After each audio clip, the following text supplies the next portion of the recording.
ఇవాళ జిల్లా కేటీ దొడ్డి మండలం పాతపాలెంలో ఈ నెల 16న బోయ అనిత అనే వివాహిత మహిళ అనుమానాస్పద మృతి కేసులో రంగస్వామి అనే వ్యక్తిని పోలీసులు అరెస్ట్ చేశారు. కేసుకు సంబంధించి డీఎస్పీ మొగులయ్య విలేకరుల సమావేశంలో మాట్లాడుతూ అనిత రంగస్వామి మధ్య గత కొద్ది రోజులుగా వివాహేతర సంబంధం కొనసాగిందని తెలిపారు డీఎస్పీ మొగులయ్య. ఇటీవల ఆమె తీరులో మార్పును గమనించిన రంగస్వామి గొంతు నులిమి చంపేశాడు. అనంతరం ఆత్మహత్యగా చిత్రీకరించాడని తెలిపారు. పోలీసులు తనదైన స్టైల్లో విచారించగా తానే హత్య చేసినట్టు నిందితుడు ఒప్పుకున్నాడని తెలిపారు. రంగస్వామిని అరెస్ట్ చేసి రిమాండ్కు తరలించారు.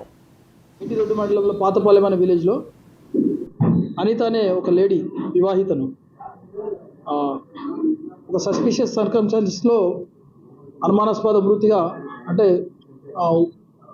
ఉరి నుండి తీసి ఈ గొంతు దగ్గర ఒక లిగేచర్ మార్క్తోని చనిపోయి ఉండడం జరిగింది. దాని మీద అనుమానాస్పద స్థితిలో కేసు రిజిస్టర్ చేయడం జరిగింది. Basing on the case facts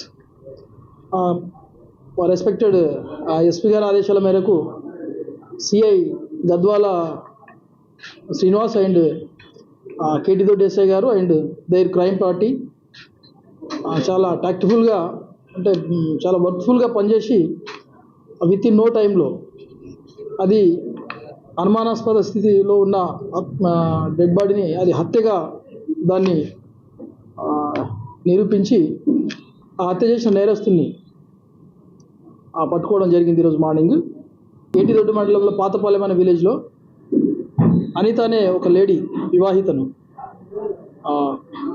ఒక సస్పిషియస్ సర్కమ్స్టాన్సెస్లో అనుమానాస్పద మృతిగా అంటే ఉరి నుండి తీసి హైదరాబాద్లో విషాదం చోటు